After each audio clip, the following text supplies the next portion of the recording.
Penuntun Saat Teduh Gereja Kristen Jakarta, Senin 27 Maret 2023, dengan tema Melepaskan Belenggu Kepalsuan. 2 Korintus 13 ayat 5. Ujilah dirimu sendiri. Apakah kamu tetap tegak di dalam iman? Selidikilah dirimu. Apakah kamu tidak yakin akan dirimu bahwa Kristus Yesus ada di dalam diri kamu?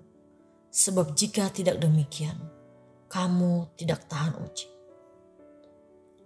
Apa yang menjadi kebanggaan Anda sebagai orang Kristen? Demikianlah pertanyaan seorang pembicara seminar Kristen kepada anak-anak remaja di salah satu SMP. Salah satu dari remaja itu angkat tangan dan dengan suara lantang dia berseru, "Kristen itu keren. Kalau ke gereja bisa menggunakan pakaian yang bebas dan bisa makan semua jenis makanan." Sejenak seluruh ruangan dipenuhi gelak tawa. Bahkan pembicara seminar tersebut juga tidak dapat menahan diri untuk ikut tertawa. Mungkin kita ikut tersipu-sipu sendiri mendengar jawaban polos anak remaja ini. Namun, sadarkah kita bahwa terkadang jawaban polos remaja ini mewakili banyak orang Kristen hari ini, di mana kebanggaan mereka sebagai orang Kristen hanyalah hal-hal yang remeh. Kekristenan hanya sekedar status belaka. Bagaimana dengan kita? Dari nas ini, kita bisa membuat sebuah pertanyaan refleksi. Apa yang menjadi makna status kita sebagai orang Kristen? Pertanyaan ini akan menjadi pertanyaan yang sangat penting terkait dengan perkataan Rasul Paulus dalam nas ini. Ujilah dirimu sendiri. Di mana hal ini berbicara tentang introspeksi diri. Diperjelas dengan bagian selanjutnya, apakah kamu tegak dalam iman? Kita perlu melihat ke dalam diri kita sendiri.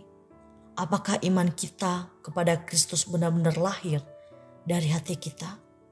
Dari sebuah kesadaran bahwa kita adalah miliknya dan bahwa alasan kita masih hidup hingga hari ini adalah anugerah yang telah Dia nyatakan dalam karya penebusannya.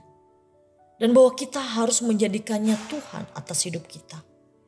Ini akan menentukan keadaan kita dalam menghadapi semua ujian iman kita. Ujian iman itu seperti api. Jika iman kita seperti jerami, maka api itu akan menghasilkan abu. Tetapi jika iman kita seperti emas, maka api itu akan menghasilkan emas yang lebih murni. Intinya, suatu saat status kekristenan kita akan teruji. Apakah kita adalah seorang Kristen palsu atau seorang Kristen sejati? Hal itu tidak akan nyata dalam kata-kata, tetapi dari kualitas hidup di hadapan Allah yang Maha Tahu. Kualitas sesungguhnya dari kekristenan kita akan disingkapkan oleh tantangan hidup. Bersiaplah. Selamat beraktivitas. Tuhan Yesus memberkati.